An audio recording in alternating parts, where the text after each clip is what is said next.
Assalamualaikum warahmatullahi wabarakatuh. Kami dari kelompok 1 termodinamika akan menjelaskan satu materi mengenai temperatur.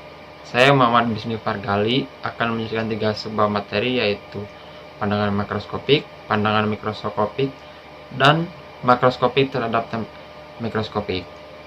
Pandangan makroskopik.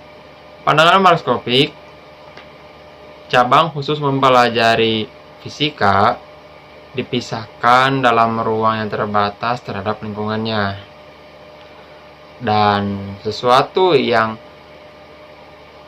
menghasilkan suatu pemikiran disebut dengan sistem, dan suatu sistem yang mempengaruhi sistem tersebut disebut lingkungan.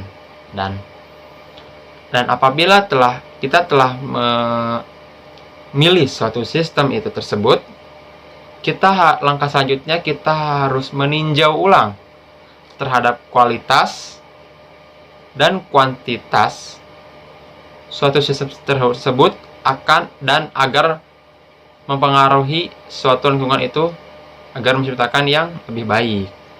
Dalam hal tersebut, dalam buku termodinamika terbitan ke-6 yang diterbitkan oleh ITB, Institut Teknologi Bandung, sebagai contoh adalah sebuah silinder mobil. Analisis kimia menunjukkan bahwa sebelum pembakaran silinder berisi campuran hidrokarbon dan udara, dan setelah campuran terbakar, terdapat hasil bakar yang dapat diberikan dengan berbagai senyawa kimia tertentu.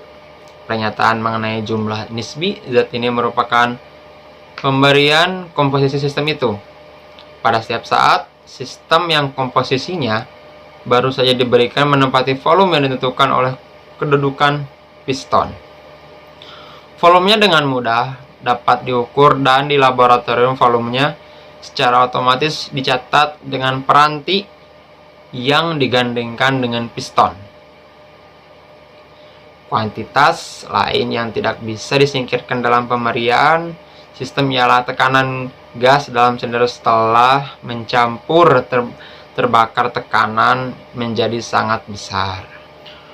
Kuantitas ini diacu sebagai ciri umum atau sifat skala besar dari sistem dan merupakan pemerian makroskopik. Kuantitas ini disebut koordinat makroskopik. Kuantitas yang harus dipilih untuk dapat memeriksa secara makroskopik sistem lain tentu saja berbeda, tetapi pada umumnya koordinat makroskopik memiliki ciri khas yang sama seperti halnya koordinat yang tidak menyangkut pengandaian khusus mengenai struktur materi, lalu ada jumlah koordinat sedikit, lalu ada koordinat ini dipilih melalui daya terima indera kita secara langsung, lalu koordinat ini dapat diukur secara langsung. Itu adalah pandangan makroskopik. Menurut mekanika statistik, sistem diandaikan terdiri atas sejumlah besar molekul. Masing-masing terdapat dalam molekul sekumpulan yang dianggap saling berinteraksi melalui tumbukan atau melalui gaya yang ditimbulkan oleh medan sistem. Sistem ini dapat dibayangkan terisolasi atau dalam beberapa hal dapat dianggap terdapat dalam sekumpulan sistem yang serupa atau ensemble. Itu adalah pandangan mikroskopik. Pandangan mikroskopik juga meliputi satu, yaitu terdapat pengandaian mengenai struktur materi, yaitu molekul dianggap ada.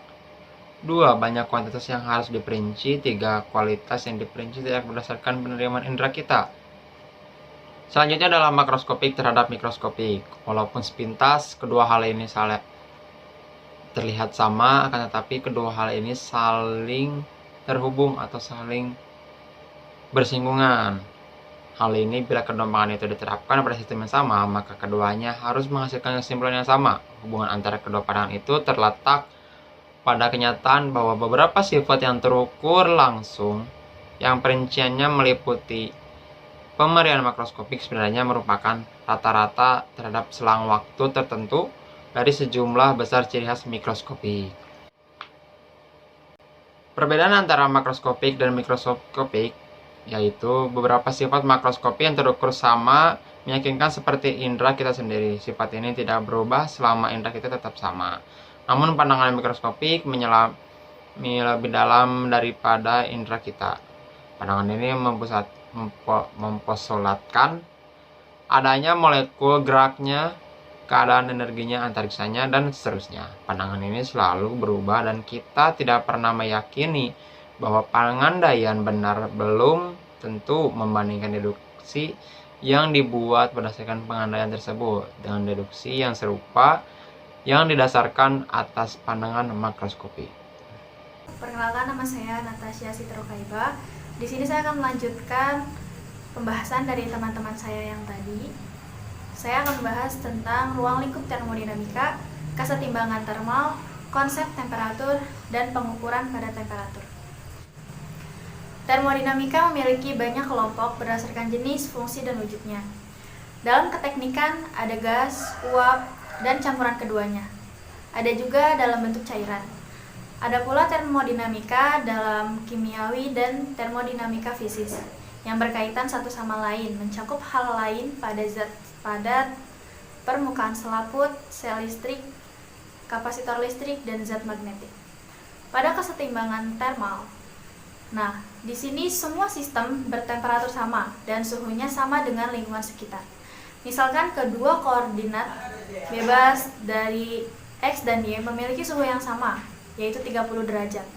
Maka, jika dia sama dengan ruang sekitarnya, hal ini dinyatakan dalam keadaan setimbang. Tidak hanya kesetimbangan, temperatur itu memiliki konsep. Nah, dalam konsep temperatur ini terdapat temperatur sistem. Temperatur sistem sendiri adalah sifat yang menentukan apakah sistem dalam keadaan setimbang atau tidak. Konsep temperatur tidak lepas dari sistem isoterm. Nah, sistem-sistem isoterm ini yang akan menjadi penentuan dalam pengukuran temperatur. Pengukuran temperatur itu menggunakan termometer pada umumnya. Nah, temperatur ini jika dalam keadaan setimbang, dalam kesetimbangan termal, dapat dinyatakan dalam bilangan. Dan untuk menentukan harga numerik suatu temperatur, terdapat beberapa kaidah dari masing-masing yang berkaitan dengan isotermnya itu. Pembandingan berbagai termometer. Dari tabel jenis termometer berdasarkan sifat termometriknya sebagai berikut ini. Ada 3 cara pengukuran yang berbeda untuk 3 jenis termometer. Yang pertama, yaitu untuk gas pada volume tetap. Pengukurannya adalah fungsi theta terhadap tekanan berbanding lurus dengan suhu 273,16 Kelvin yang dikalikan dengan tekanan terhadap volume tetap, dan berbanding terbalik dengan tekanan terhadap titik trifle atau PTP. Untuk resistor listrik, pengukurannya fungsi theta terhadap hambatan R berbanding lurus dengan suhu 273,16 Kelvin yang dikalikan dengan hambatan R, dan berbanding terbalik dengan hambatan R terhadap titik trifle atau RTP. Untuk termokouple, pengukurannya fungsi theta terhadap epsilon berbanding lurus dengan suhu 273,16 Kelvin yang dikalikan dengan epsilon, dan fungsi theta terhadap epsilon berbanding terbalik dengan epsilon terhadap titik trifle atau epsilon TP. Ini merupakan skema termometer gas dengan volume tetap yang disederhanakan. Bisa dilihat bahwa tendon air raksa dinaikkan atau diturunkan sehingga permukaan di sebelah kiri selalu menyentuh jarum penunjuk. Tekanan tabung B sama dengan H pada gambar, ditambah tekanan atmosfer. Selanjutnya, skema ini mengalami kemajuan besar karena terdapat beberapa hal yang perlu dikoreksi menjadi skema berikut ini. Termometer gas ini digunakan oleh Biro Pembakuan Nasional Amerika Serikat dengan 2 perbaikan. Perbaikan yang pertama, terdapat dua volume gas yang terpisah, yaitu gas termometrik yang bergerak sampai ke diafragma dan menekannya dari satu sisi, dan gas manometrik yang berada pada sisi lainnya menuju manometer. Diafragma ini merupakan keping kapasitor. Perbaikan yang kedua adalah tabung yang dikelilingi oleh ruang gas penyamaan yang diisi oleh gas manometrik. Nah, tidak perlu adanya koreksi dalam variasi volume gas ini, karena tidak adanya gaya neto dalam pembacaan manometer. Contoh grafik pengujian 3 jenis gas. Grafik ini menunjukkan bahwa pembacaan termometer gas pada volume tetap bergantung pada sifat gas pada harga biasa dari tekanan titik triple atau PTP. Semua jenis gas menunjuk pada temperatur yang sama ketika PTP diturunkan dan mendekati 0. Melalui persamaan berikut ini, temperatur gas ideal dapat didefinisikan. Nah, temperatur gas ideal tidak tergantung terhadap jenis gas tertentu. Akan tetapi, skalanya tetap tergantung terhadap sifat gas umumnya. Salah satu contoh gas pada termometrik adalah gas helium. Nah, gas ini yang paling berguna karena pada temperatur tinggi, gas helium tidak akan berdifusi melalui platina, dan pada tekanan rendah, gas helium akan mencair. Temperatur gas ideal terendah adalah bernilai 0,5 Kelvin, tetapi dengan syarat menggunakan gas helium tekanan rendah. Selanjutnya yaitu skala temperatur Celcius. Besar derajat pada skala ini sama dengan besar derajat pada skala temperatur gas ideal. Akan tetapi titik nolnya digeser sehingga titik triple air pada temperatur Celcius bernilai 0,01 derajat Celcius. Jika temperatur Celcius dinyatakan ke dalam T, maka fungsi T terhadap Celcius berbanding lurus dengan selisih antara theta terhadap Kelvin dengan suhu 0 derajat Celcius atau 273,15 Kelvin. Dengan demikian, temperatur Celcius terhadap waktu uap air yang mengembun pada tekanan atmosfer baku dituliskan persamaan TS sama dengan theta S dikurangi 273,15. Pengukuran ini juga berlaku pada titik S, di mana temperatur yang terjadinya air dalam kesetimbangan dengan air yang jenuh pada tekanan atmosfer yang baku menunjukkan bahwa skala temperatur Celcius bernilai 0,00 derajat Celcius. Namun, perlu diketahui bahwa kedua temperatur yaitu 0,00 derajat Celcius dan 0,01 derajat Celcius masih dipengaruhi oleh ketidakpastian dalam percobaan.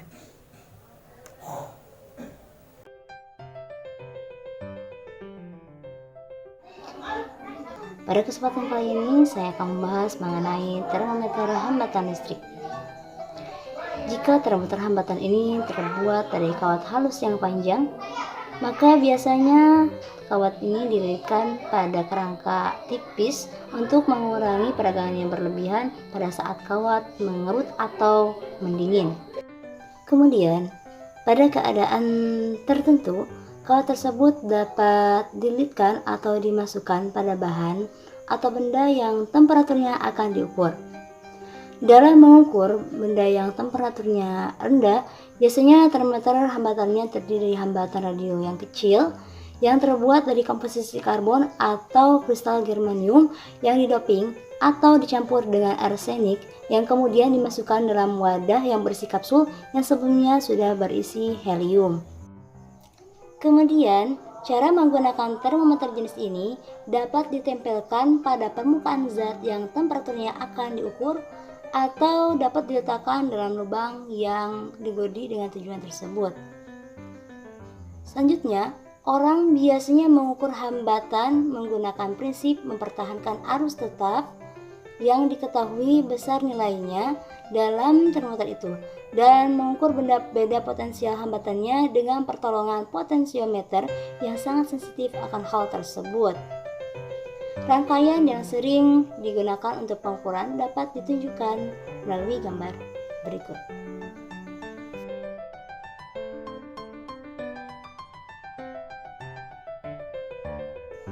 Arus dibuat dengan cara mengatur hambatan gesernya, sehingga beda potensial antara kedua ujung hambatan baku yang terpasang seri dengan termometer dapat terlihat pada potensiometer monitor, dan hasilnya akan tetap sama. Kemudian, termometer dengan bahan platina dapat digunakan untuk pekerjaan yang membutuhkan ketelitian yang cermat dalam kisaran antara min 253 derajat Celcius sampai dengan 1200 derajat Celcius. Kalibrasi alat menyangkut pengukuran R aksen PT sama dengan R0 aksen dikali 1 ditambah AT ditambah BT kuadrat. Dengan R0 aksen menyatakan hambatan kawat pada platina ketika dikelilingi air pada titik triple, A dan B sebagai tetapan, dan T pada platina ketika dikelilingi air pada titik triple, A dan B sebagai tetapan, dan T menyatakan temperatur Celcius empiris. Selanjutnya adalah termokouple. Cara yang benar memakai termokouple dapat diperlihatkan pada gambar berikut.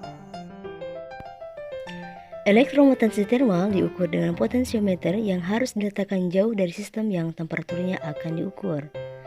Jadi, sambungan acuannya diletakkan dekat dengan sambungan uji dan terdiri atas dua hubungan ke kawat tembaga yang dipertahankan pada temperatur lebur es. Pengaturan ini memungkinkan pemakaian kawat tembaga sebagai penghubung ke potensiometer. Tonggak pengikat potensiometer biasanya terbuat dari kuningan, sehingga pada potensiometer terdapat dua termokouple tembaga kuningan. Jika kedua tonggak pengikat bertemperatur sama, kedua termokouple ini tidak menimbulkan galat atau error.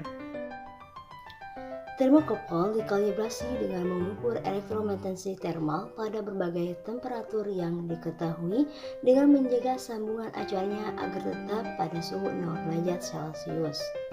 Kemudian keuntungan termokouple terletak pada cepatnya mencapai kesetimbangan termal, namun tidak begitu cermat seperti termometer hambatan platina. Kemudian pembahasan yang terakhir adalah mengenai skala temperatur praktis internasional tahun 1968. Batas temperatur terendahnya adalah 13,81 Kelvin, titik triple kesetimbangan hidrogen. Di bawah temperatur ini, skalanya tidak terdefinisikan. Di atas titik beku emas atau sekitar 1337,58 Kelvin, dipakai metode optis dalam hubungannya dengan rumus radiasi Planck. Selang temperatur antara 13,81 Kelvin sampai dengan 1337,58 Kelvin dibagi menjadi 3 bagian utama berikut. 1 dari 13,81 Kelvin sampai dengan 273,15 Kelvin, kedua dari 273,15 Kelvin sampai 903,89 Kelvin, 3 dari 903,89 Kelvin sampai dengan 1337,58 Kelvin. Demikian pembahasan dari kami. Terima kasih atas segala perhatian. Assalamualaikum warahmatullahi wabarakatuh.